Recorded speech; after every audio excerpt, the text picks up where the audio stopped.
আসসালামু আলাইকুম এভরিওয়ান, আশা করছি সবাই ভালো আছেন। আলহামদুলিল্লাহ আমরাও ভালো আছি। তো আজ আমি বানাবো হচ্ছে মুরগির রোস্ট। তো ফার্ম থেকে একদম ফ্রেশ মুরগি নিয়ে এসে ক্লিন করে নিলাম, একদম রেডি। তো এখন আমি মেখে নেব। লাল মরিচের গুঁড়ো দিলাম আর হচ্ছে একটু লবণ দিলাম। তো মেয়ে আমার অনেক দিন থেকে মুরগির রোস্ট খেতে চায়, তো ওর জন্যই আজকে আমি বানাবো। তাও আবার আমাদের ব্যাক ইয়ার্ডে গ্যাসের চুলায় রান্না করবো আজ আমি মুরগির রোস্ট। তো চুলাটা অন করে আমি ফ্রাই প্যান বসিয়ে দিলাম, দিয়ে এখন মুরগির মাংসগুলো একটু একটু করে আর কি এপিট ওপিট লাল করে নেব।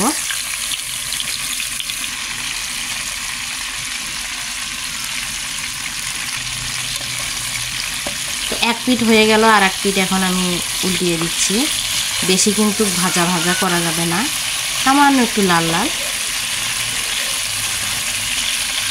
তো আমার মেয়ে হচ্ছে অনেক দিন থেকে বলতেছিল আম্মু রোস্ট বানাও রোস্ট বানাও।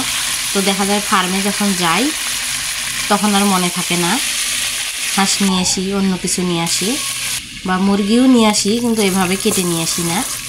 তো আমার চিকেন কিন্তু একবার আমি নামাই নিলাম। এখানে হচ্ছে 8 পিস চিকেন, তো আবার 4 পিস আমি দিলাম, 4 পিস ভেজে নিলাম।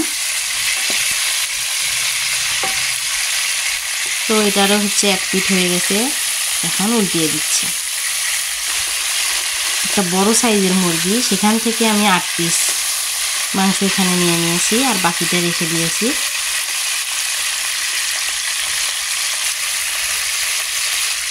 তো মুরগির মাংস ভাজা হয়ে গেছে, এখন আমি একে একে তুলে নিচ্ছি। তো তুলে নিলাম, এখন ওই তেলের মধ্যে আর কি পেঁয়াজটা দিয়ে দেব। মাংস ভাজার তেলেই পেঁয়াজটা আমি ভেজে নেব।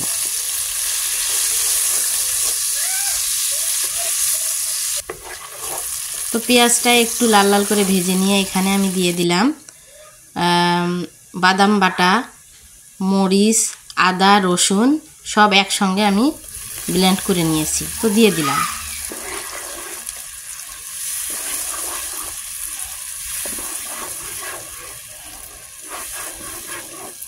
তো মশলাটাকে কিন্তু ভালোভাবে কষিয়ে নিতে হবে। দিয়ে দিলাম স্বাদ মতো লবণ, আর হচ্ছে রোস্টের মশলা। এখানে আমি ইন্ডিয়ান রোস্টের মশলাটা ইউজ করলাম। দিয়ে দিলাম টক দই,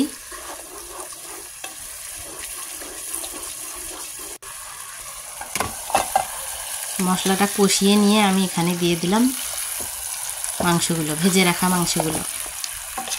খুবই সহজ রোস্ট বানানো।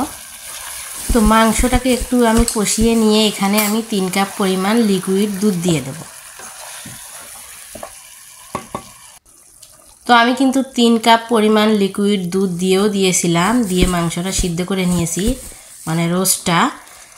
তো এখন হচ্ছে পেঁয়াজ বেরেস্তা দিয়ে আমি নামিয়ে নেব। তো খুবই সহজ বানানো। তো আমি হচ্ছে মাঝে মাঝেই আমার মেয়েকে এভাবে বানিয়ে খাওয়াই।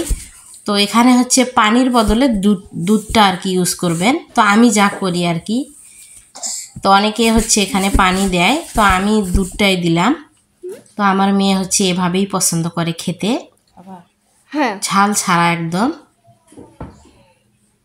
তো খেতে কিন্তু খারাপ হয় না, অনেক মজাই হয়, দেখেন। তো এখানে আমি 1/2 চামচ পরিমাণ চিনি ইউজ করছি, চিনিটা দিলে অনেক মজা হয় খেতে। তো যাই হোক, আজকের মতো এখানে শেষ করে দিলাম। সবাই ভালো থাকবেন, আল্লাহ হাফেজ।